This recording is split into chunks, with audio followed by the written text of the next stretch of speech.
네, 여러분, 안녕하세요. 미국을 다시 위대하게, 마가죠. 트럼프가 그토록 정치적 구호로서 외쳐왔던 마가, Make America Great Again. 이 미국을 다시 위대하게라는 그 구호를 외치면서 대선에 승리를 했고, 그 공약 혹은 그 구호를 큰 그림을 그려내기 위한 그 어떤 그 구성을 내각을 완성해 나가고 있는 과정입니다. 그 내각 중에서도 가장 중요한 그 인선을 마무리하는 그 과정에서 어쩌면 미국 경제의 수장, 예, 우리나라로 치면 기획재정부 장관, 그러니까 경제부총리죠. 그 우리나라로 치면 경제부총리를 임명한 거죠. 역사적인 일이라고 볼 수 있겠습니다. 지금의 옐렌 장관 후임이 임명이 된 거라고 볼 수 있겠습니다. 인물을 잠깐 보여드리면 제가 사실 이분의 방송을 좀 쭉 봤고요. 너무나 유명한 스콧 베센트. 이분을 잠깐 인물을 소개를 잠깐 해드린다면 연령으로 따지면 한 62세 정도. 예. 음, 월가에 정말 억만장자로 유명하죠. 그리고 트럼프 그 캠프에 어마어마한 돈을 이제 공식으로 어, 후원을 했었습니다. 여러분께는 아마도 그 헤지펀드사 키스퀘어, 키스퀘어 창업자로 좀 알려져 있는 인물이고요. 미국 우선주의를 그동안 외쳤었던 그런 인물입니다. 이 월가에서는 반응이 그동안 원달러 환율이 뭐 달러 인덱스를 포함해서 원달러 환율이 치솟다가 조금 달러 환율이 좀 진정세를 보였고 뭐 여러 가지가 진정세를 보인 이유가 어쨌든 경쟁을 했었던 다른 후보보다는 온건파였다. 좀 온건파입니다. 그러니까 소위 트럼프라는 인물됨, 또 일론 머스크라는 인물됨. 제가 이런 표현해도 될지 모르겠지만, 예, 제가 이런 표현을 해도 될지 모르지만 DR 예, 뭐 이런 느낌이잖아요. 근데 이분은 좀 온건하고 그래도 좀 젠틀한 미가 있는 그런 인물입니다. 그래도 예. 아, 그래서 조금 더 시장이 재무장관으로서 그래도 트럼프의 뭐 강한 너무 과도한 그런 랠리를 좀 억제할 수 있는 인물이지 않을까 하는 그런 기대감도 좀 갖고 있습니다. 그래서 제가 이분의 기조 어떤 식으로 어쨌든 미국의 나라 살림살이를 운영하는 어떤 수장이니까 경제 수장이니까 어떤 식으로 경제 정책을 가져갈지에 대해서 지금부터 좀 분석을 해 드릴 텐데 왜 이분이 중요한지에 대해서 말씀을 드릴게요. 제가 트럼프가 당선되기 전에도 이 부분을 좀 보여드리면서 좀 강조를 했었는데 바로 미국 재정 적자 현황입니다. 미국이 재정 적자가 정말 계속 치솟았고 미국 정부의 이 국채 이자 비용이 사상 처음으로 1조 달러를 넘어섰었죠. 그래서 연간 이 재정 적자가 이 코로나19 시기만 제외하면 코로나19 팬데믹 때는 재정 적자가 어마어마했었으니까 그때만 제외한다면 역대 최고 수준으로 불어났었던 해입니다. 그러니까 이렇게 재정 적자가 심각하게 늘어나고 그러다 보니까 기억하시죠? 2024년 연내에 어 이 미국 어 의회에서 "이거 통과 안 된다. 상한선 통과 안 시켜 준다." 하면서 미국 파산 위기까지 이렇게 몇 번 있었죠. 그만큼 재정 적자 상한선을 놓고 이 여야가 충돌하는 그런 모습까지 왔었을 만큼 재정 적자가 심각한 상황입니다. 근데 제가 지금 "이자 지출이 심각하다."라는 부분을 강조했어요. 근데 이 부분을 제가 그때도 보여드리면서 뭐라고 말씀드렸냐면 여기 보세요. 디펜스 영역, 디펜스. 그러니까 방위비 지출이 이만큼입니다. 이 주황색 그래프 보세요. 미국 방위비 지출이 이만큼인데, 그런데 여기 인터레스트 이자 비용 지출이 24년 들어서 방위비 지출을 넘어섰어요.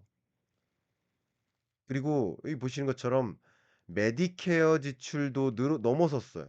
그러니까 메디케어나 방위비 지출을 넘어서 오히려 미국의 연방 정부의 국채 이자 비용 지출이 1조 달러를 넘어서 더 많아졌다는 말이에요.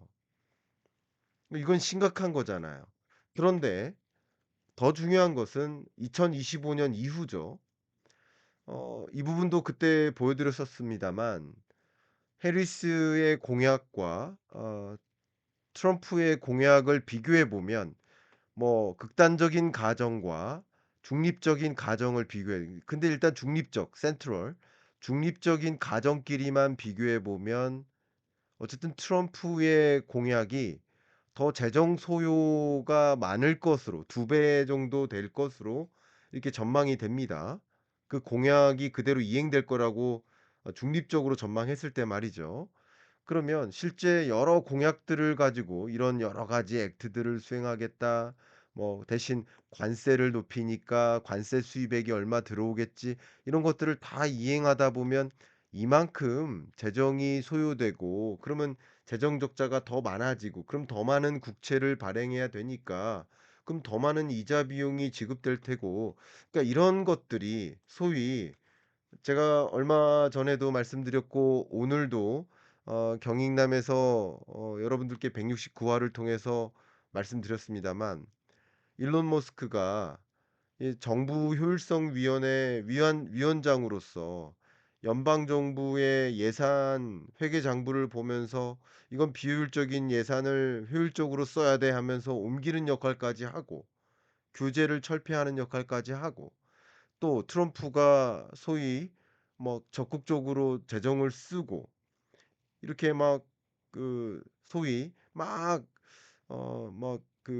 고삐 풀린 송아지 마냥 막 달려간단 말이에요. 제가 조금 유하게 표현을 하겠습니다. 그렇게 막 달려가는데 재무부 장관마저 그렇게 움직이면, 더군다나 레드숲이잖아요. 상하원 의원마저 다 공화당이잖아요.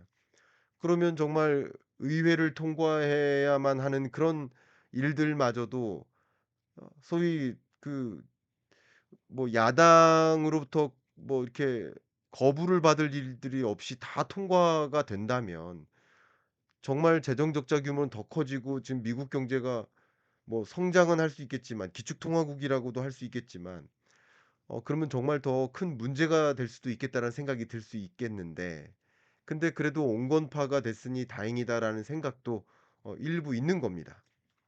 그런 부분도 일부 긍정적으로도 평가될 수 있는 것도 있겠습니다. 그러니까 미국 경제만을 생각해 본다면 어쨌든 어 굳이 따지면 이제 이 어 적극적으로 어 마케팅하는, 이렇게 움직임하는 적극적인 인물도 있는가 하면, 또 안살림을 잘 책임지는 어 그런 꼼꼼한 사람도 있어야 된다라는 그런 움직임 같은 거죠.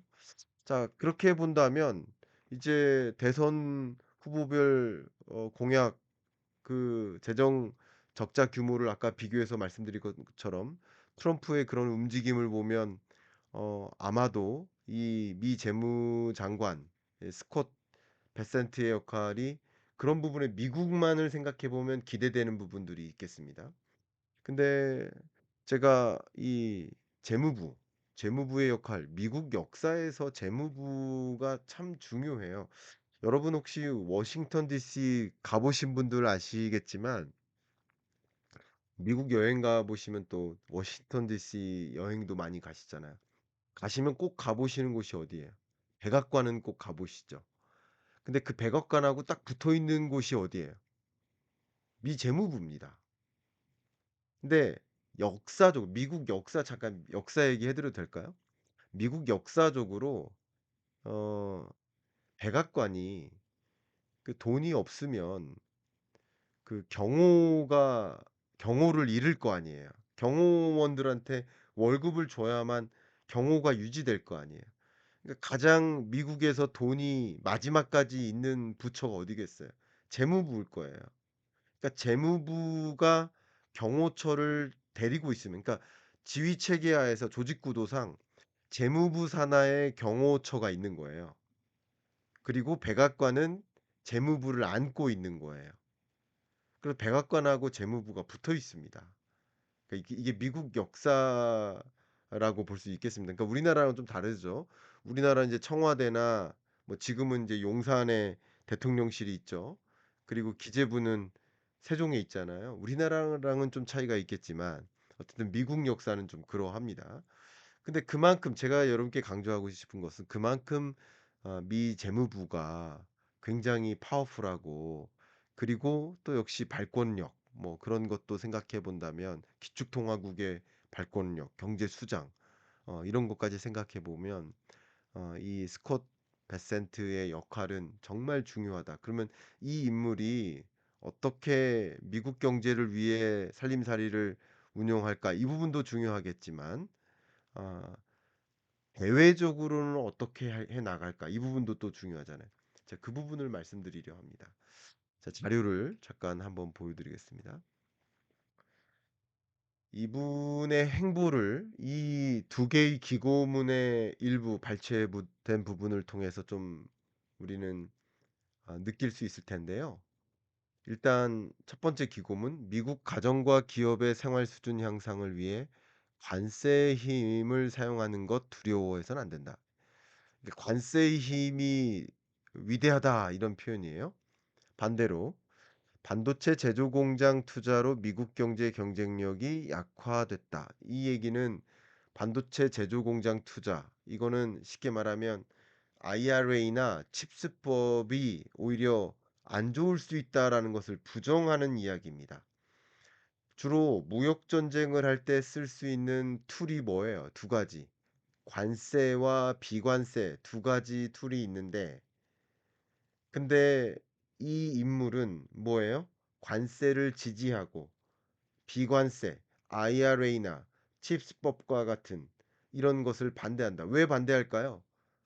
IRA 같은 경우, 칩스법 같은 것도 마찬가지지만 왜 미국 국민의 세금을 다른 나라 기업들의 보조금을 주냐? 그거 좋은 거 아니다.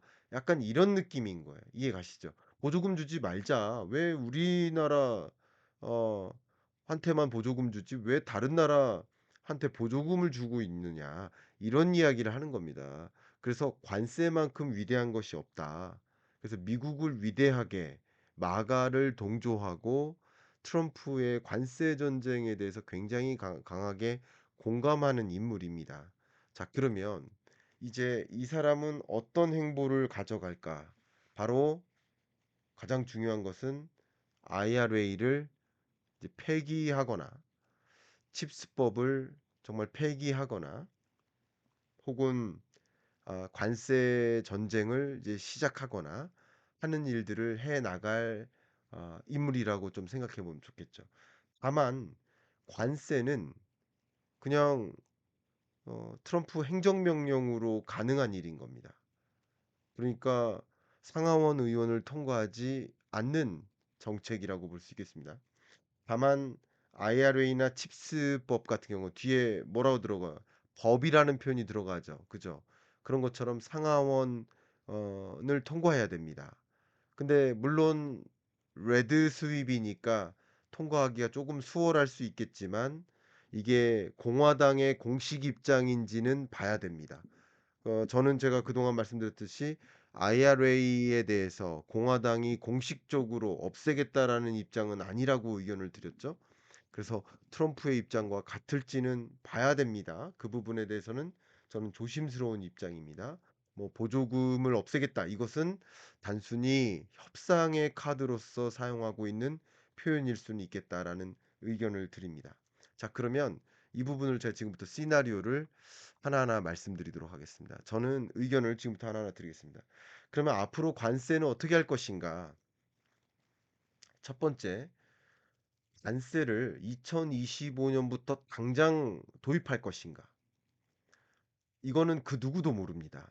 저는 이 KDI와 또 대외경제정책연구원 이 키앱이죠. 이쪽의 실장급들하고도 어 이 토론을 했었는데 제 채널 토론이 아니라 이 대담 그 회의를 했었는데 그 누구도 어떤 시점에 관세를 도입할지는 알 수 없다. 예, 그게 결론입니다. 그건 정말 불확실하다. 다만 의견을 드린다면 과거 역사가 어땠는지는 우리는 그건 팩트니까. 과거 역사가 어땠냐면 2017 년에 트럼프가 1 기가 시작됐는데 관세를 부과한 건 2017 년이 아니라 18 년부터였다. 이건 팩트입니다. 자료를 제시해 드리면 2017 년에 트럼프가 1 기가 시작됐는데 관세를 부과하기 시작한 것은 2018년 중반부터입니다. 관세율이 올라갔죠. 그래서 이게 팩트니까요. 의견을 드린다면 어쨌든 그건 누구도 모릅니다. 2기 때는 어떻게 될지. 그러나 의견을 드린다면 1년 후에 관세를 부과하기 시작하지 않을까. 2026 년. 왜 또 그런 생각을 하냐면 뭐 관세를 부과했을 때 인플레이션이 발생한다. 발생하지 않는다. 뭐 두 가지 의견들이 어 공존하고 있는데 어쨌든 인플레이션을 야기하지 않고 금리 인하를 어 추구하고자 하는 인물이고 또 이 베센트라는 이 인물도 역시 앞에 보여드렸던 것처럼 국채 이자 비용이 부담되기 때문에 낮은 금리를 유도해야 됩니다. 그런 것도 생각하기 때문에 어쨌든 어 관세를 높이다 하더라도 어쨌든 물가 고물가를 야기할 만한 그런 유인은 만들지 않을 거라고 생각합니다. 그래서 이것은 의견이죠. 누구도 알 수 없습니다. 그러나 의견을 드린다면 이 역사도 그랬듯이 당장 관세를 부과하기는 어려울 것이다. 첫 번째. 두 번째는요. 관세를 부과해도 점진적일 것이다. 당장 보편 관세 10%뭐 이렇게 부과한다. 중국에 대해서도 당장 60% 그러긴 어려울 겁니다. 점진적으로 관세율을 끌어올려서 보편 관세 4년 재임 기간 동안 10%를 완성할 것이다. 물론 그것도 완성하기는 쉽지 않을 것이다. 왜냐하면 미국이 관세를 올리는 동안 다른 나라들이 역시 가만히 있지 않을 것이기 때문에 그것은 관세에 따른 맞대응이 있을 것이기 때문에 그게 쉽지만은 않을 것이다라는 말씀을 드립니다. 그래서 관세를 올리는 절차도 점진적일 것이다. 그리고 그 점진적이라는 표현은 조금씩 올리는데 품목에 대해서도 관세를 부과하는 것이 모든 품목에 대해서 한꺼번에 있는 것이 아니라 가장 공격의 대상이 되는 또 미국 입장에서 가장 보호하고 싶은 품목 자동차라고 해 보면 자동차에 대해서 먼저 관세를 부과하는 거예요. 절대 수입을 안 받겠다는 품목. 미국 입장에서는 전기차에 대해서 예를 들어서 생각해 보세요. 일론 머스크잖아요. 그러면 전기차에 대해서는 관세를 높게 부과한다. 특정 품목에 대해서 높은 관세로서 자국 산업을 보호하기 위해 움직일 것이라고 볼 수 있기 때문에 특정 품목에 대해서 더 높은 관세를 부과하고 또 자국으로 그 밸류 체인을 제조 기지를 옮기고자 하는 그런 움직임을 해 나갈 것이다라고 보고 있기 때문에 모든 품목에 대해서 다 관세를 부과하는 게 아닙니다. 그러면 정말 엄청난 고물가가 야기되겠죠. 그게 아니라 자국 산업을 보호하기 위한 수단으로서 이거는 수입 안 받아요 하기 위해서 관세를 부과하는 것이고 그것은 절대 그 관세 부과는 물가를 자극하지 않는 것이죠. 예, 그렇게 관세를 부과해 나갑시다. 그렇게 점진적일 것이다라고 저는 시나리오를 그리고요. 또 이 더군다나 온건파라는 거죠. 이 사람됨, 인물됨을 또 생각해 보셔야 됩니다. 그리고 더 중요한 것은 이 관세를 계속 카드를 만지작만지작거리는 이유는 협상의 카드로서 쓰는 것이다. 관세를 부과하겠다라고 자꾸 얘기하니까 기업들은 뭐 해요? 어 빨리 미국에 공장 더 줘야겠네. 세계 각국은 미국의 공장을 더 져드려야 되겠네. 협상의 카드로서 쓰는 겁니다. 아, 관세 우리는 좀 예외로 해주세요. 너네는 뭐 해줄 건데? 아, 우리 뭐 상납해 드릴게요. 이렇게 협상의 카드로서 쓰기 위해서 관세라는 카드를 도입하는 것이지, 정말 관세를 다 때리기는 쉽지는 않을 것이다. 이렇게 의견도 드려봅니다. 이런 식으로 어, 트럼프는 이 베센트라는 인물을 함께 예, 점진적으로 관세를 도입해 나갈 것이다. 그래서 이게 바로 트럼프의 움직임을 이런 식으로 지지해 나갈 것인데, 그러면 IRA에 대해서는 전면적으로 정말 폐기할 것인가? 저는 개인적으로 전면 폐기할 것이다. 라고까지는 개인적으로는 생각을 안 합니다. 다만 앞에 말씀드렸던 것처럼 이 인물이 베센트라는 인물이 부정하는 자이고요. 그래서 상당 부분 IRA 칩스법을 조정해 나갈 것이라고는 생각합니다만, 이름은 당연히 없애고요. 이름은 없애지만 어, 중국을 강력하게 규제하고 중국을 고립시키고 상당 부분 자국으로 이 밸류 체인을 이전시키기 위한 그런 유인책들은 마련하기 위해 유도하는 그런 움직임은 펼쳐나갈 것이다. 그래서 보조금을 정말 없앨 것인가, 아니면 보조금 없앨 테니까 너 내 말 들어 하는 식으로 협상의 카드를 쓸 것인가, 그 부분은 조금 더 지켜보셔야 되지 않을까. 이거는 뭐 그 누구도 알 수 없지만 저는 오히려 협상의 카드로 쓸 가능성이 높겠다. 왜냐하면 정말 많은 기업들이 보조금 받기 위해서 미국에 이미 입지를 한 상태고요. 미국에 입지한 그 기업들이, 그리고 미국의 많은 지역 그 투표한 사람들이, 시민들이 이 IRA나 칩스법을 많이 지지해 줬어요. 그리고 그 지지를 받고 이번에 당선된 사람들, 상하원 의원들, 이들도 역시 IRA와 칩스법을 지지해요. 싫어하지 않아요. 그렇기 때문에 나름 성공한 정책이라고 생각해요. 이 부분만큼은.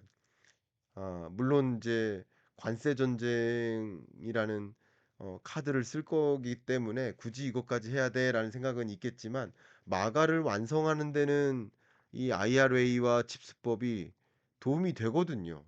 그 마가는 어쨌든 미국 내 밸류 체인을 완성하는 거니까 거기에는 도움이 될 테니까 이름은 없앨지라도 상당 부분 활용해 나갈 것이다라고 저는 그림을 그리고 싶습니다. 자, 이제 가장 중요한 질문은 우리 한국 경제는 어떤 영향을 미칠까요? 이겁니다. 한국 경제. 가장 걱정이 되죠. 일단 단적으로 우리가 주목할 수 있는 게 한국의 대미국 무역 수지 흑자 추이가 이렇게 됩니다. 물론 24년은 9월까지의 통계를 보는 거예요. 근데 미국의 10대 적자국, 10대 적자국 중에 한국이 8위입니다. 그러니까 미국이 무역 적자국이잖아요. 만성 무역 적자국. 그중에 뭐 1위 무역 적자국이 중국이고, 대중국 무역 적자가 가장 많고요. 우리나라가 8위 무역 적자국이에요. 우리나라로부터 무역 적자가 많이 발생합니다. 근데 우리나라가 미국에게 이만큼 흑자를 유지하고 있는데, 그만큼 우리나라에게도 관세를 부과할 것인가? 걱정이 되는데, 관세를 우리나라도 부과할 가능성이 있죠. 그럼 어떤 영향이 있을 것인가? 어떤 산업에 주로 영향이 있을 것인가? 그 부분이 가장 관심이 많죠. 근데 지금 산업연구원에서 조사를 했는데, 그 가장 큰 영향을 받을 그 산업은 일단 철강이다라고 주목을 했습니다. 이 부분을 제가 해석을 해드린다면, 일단 현재 자동차 업계가 공장을 많이 미국으로 공장을 지었어요. 근데 그동안 우리 10%의 수출이 미국으로 철강이 가고 있거든요. 근데 미국은 철강에 대해서 관세 부과뿐만 아니라 쿼터제까지 적용을 해요. 그리고 쿼터제를 더 높일 가능성이 있어요. 이 쿼터제는 수량을 제한하겠다는 거예요.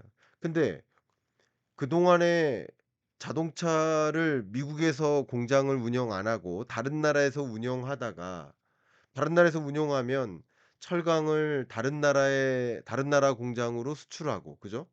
거기서 자동차를 완성하고, 혹은 우리나라에서 자동차를 완성하고 자동차를 미국으로 수출할 때는 철강 수출이 필요 없죠. 혹은 다른 나라에서 자동차를 완성하고 미국에 자동차를 수출할 때는 미국의 철강 수출이 필요 없죠. 그러나 미국의 자동차 공장을 짓고 미국의 자동차 공장을 진 상태에서는 미국의 철강을 수출을 해야 된단 말이에요. 근데 미국이 철강 쿼터제를 만들었고 철강 쿼터를 더 높여요. 그럼 철강 수출이 어렵죠. 근데 우리나라의 용광로를 보유한 그, 그 철강 기업이 두 개밖에 안 됩니다. 포스코랑 현대제철. 그 용광로를 확보하는 게 굉장히 어렵습니다. 제가 그 철강 산업에 대한 깊은 이해는 없지만 굉장히 어렵다라는 사실은 제가 알고 있습니다. 그러니까 그만큼 다른 산업보다도 이 철강 산업이나 조선업과 같은 이런 산업, 기간 산업 같은 경우가 제조 기지를 이전하기 굉장히 어려워요.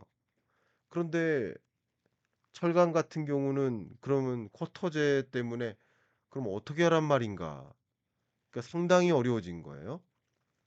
자동차 같은 경우도 굉장히 어려운 게 표적이 됩니다. 그러니까 일본 같은 경우는 또 표적이 될 거예요. 도요타. 왜냐면 전기차를 싫어하는 게 아니라 다른 나라 전기차를 싫어하는 거예요. 가뜩이나 전기차가 기회다 하고서 전기차 중심으로 움직였고 배터리가 기회다 하고 배터리 중심으로 움직였는데 이제 보조금 안 주겠다 하는 대상이 다른 나라 전기차거든요. 화학 같은 경우도 주로 배터리인 거고요. 반도체 같은 경우도 좀 유사한 영향인데요. 반도체까지만 좀 의견을 드린다면 미국 반도체 기업 인텔 같은 경우도 보조금이 줄어들 위기에 놓였죠. 여러분 아시는 것처럼. 근데 삼성전자나 SK 하이닉스 같은 경우, 물론 TSMC 같은 경우는 바이든 대통령이 임기 내에 이 칩스법, 반도체 지원법, 이 보조금 지급을 어, 임기 내에 마무리하기로 어, 결정을 했죠. 속도를 내기로. 근데 삼성전자와 SK 하이닉스 같은 경우는 삼성전자가 64억 달러입니다. SK 하이닉스는 4억 5천 4억 5천만 달러입니다. 이게 잠정 합의된 상태고 이게 지금 현재 바이든 대통령이 임기 내에 받을 거라는 그 확정이 안 된 상태예요. 그러니까 이런 것들은 확정이 안 된 상태니까 아직 미지수죠. 이런 부분들이 참 걱정이 된다라고 하지 않을 수가 없습니다. 예, 이 부분들이 좀 걱정이 됩니다. 자, 어쨌든 이 미 재무부 장관 스콧 베센트가 이끄는 미국 경제의 향방, 이 관세 전쟁이 또 IRA를 손대는 해체시키는 그런 과정에서 또 우리 경제에 어떤 영향이 있을까 이 부분 좀 걱정이 되고 설사 만에 하나 바이든 행정부 내에 칩스법 보조금 지급을 마무리를 했다 확정을 했다 삼성전자와 SK 하이닉스가 근데 그리고 나서 만약에 이걸 그 이후에도 뒤집어질 수 있을지에 대한 의문도 지금 남은 상황입니다. 그럴 가능성은 좀 낮다고 하지만 그런 부분이 걱정입니다. 마지막으로 그러면 이제 기회되는 부분은 뭐가 있을까요? 여러분 잘 알고 계시는 바로 도널드 트럼프 당선인이 전언을 했죠. 한국의 군함 건조 능력 잘하라. 선박 수출, 보수, 정비. 분야의 협력이 필요하다. 라고 이렇게 전화를 했는데 이 부분에 대한 의견도 마저 드리도록 하겠습니다.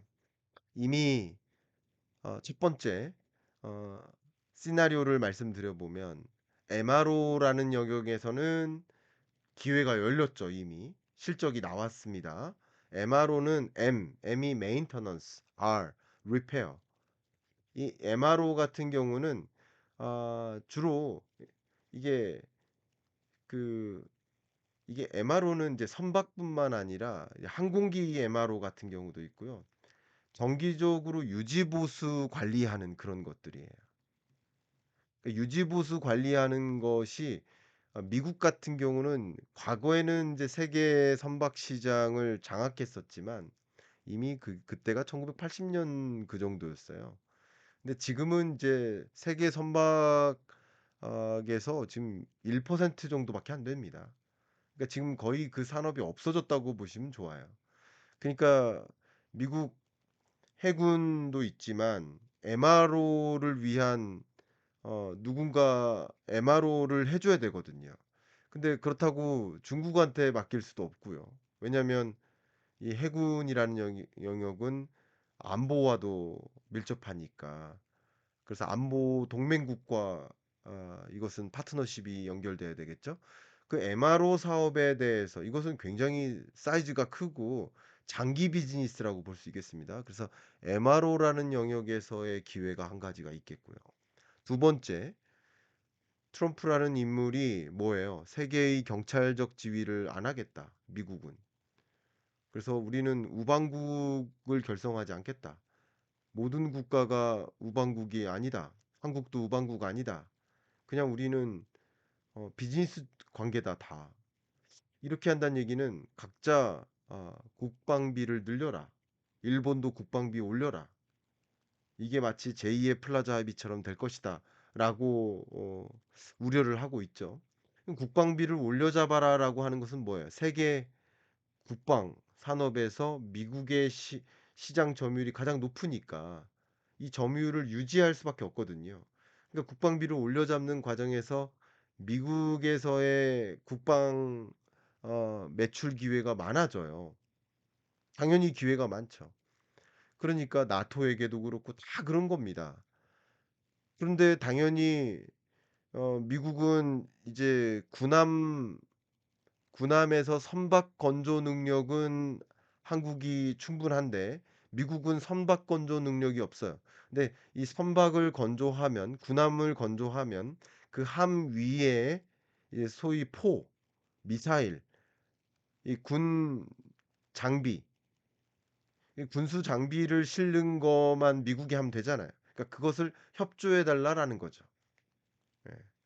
그래서 한국의 조선 어, 기술과 미국의 군장비 기술 이게 같이 파트너십이 되면 좋겠다라는 그 두 번째 사항의 협조 요청이라고 볼 수 있겠고 세 번째 니즈는 트럼프가 워낙 기후 변화 대응 안 좋아하고 또 셰일가스, 셰일오일 개발에 좀 관심이 많고 또 그런 관점에서 이미 2년 전부터 미국은 어, 세- 어, 석유를 수출하는 수출국이 됐습니다.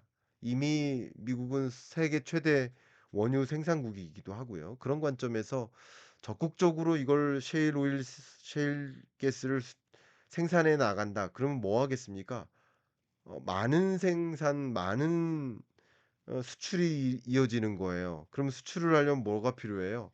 유조선과 LNG선이 필요하겠죠. 그런 면에서도 한국의 조선과의 협조가 필요하다라는 거죠. 자, 여기서 제가 여러분께 제안 드리고 싶은 것은 뭐냐면, 한마디로 트럼프라는 인물, 베센트라는 인물은 뭐다? 협상가입니다, 협상가.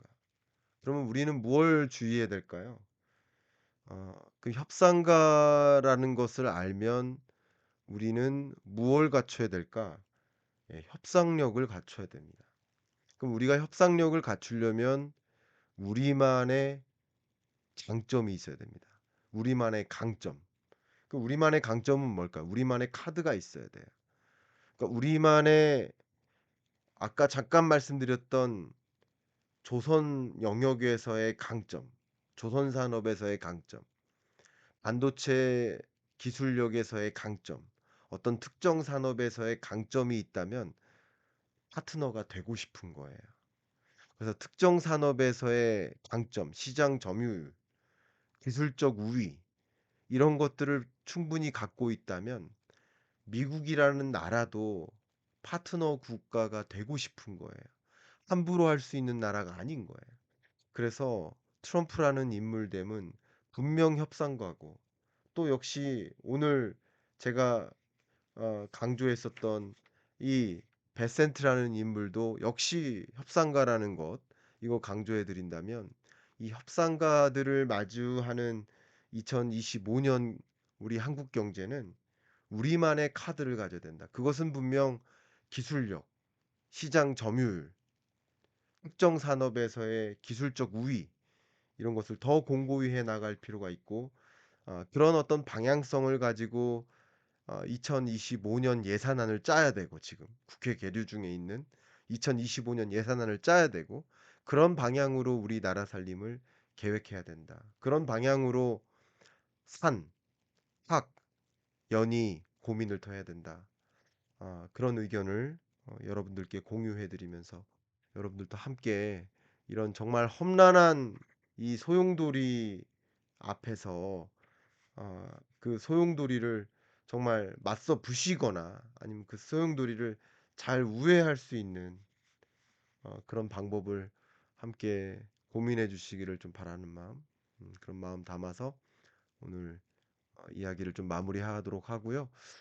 제 끝으로 제 책 소개해 드리면서 마무리할 수 있도록 기회 부탁드리겠습니다. 제가 박세익 전무님, 박정호 교수, 오태민 교수님과 함께 각 부문별 전문가죠.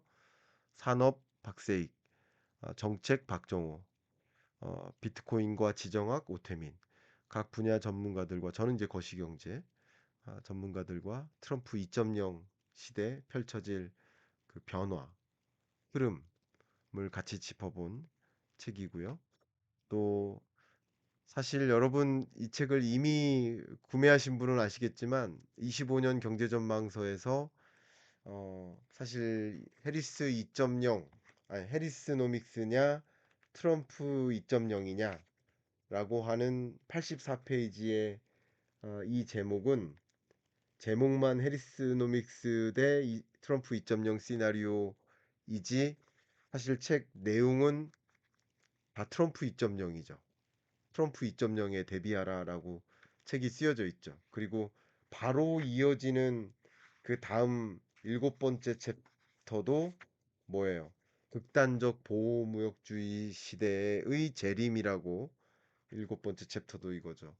이게 트럼프 2.0을 저도 사실 상정하고 준비했던 경제전망서였는데 여러분들이 25년 경제를 대비하고 어떻게 25년 경제를 들여다보고 나는 어떤 준비를 해야 될지, 어떤 위협과 기회가 있는지를 좀 생각해 보고 대응해야 될지 생각해 볼 수 있는 그런 계기가 되기를 좀 바라는 마음, 네, 그런 마음 담아서 오늘 말씀 마무리하겠습니다.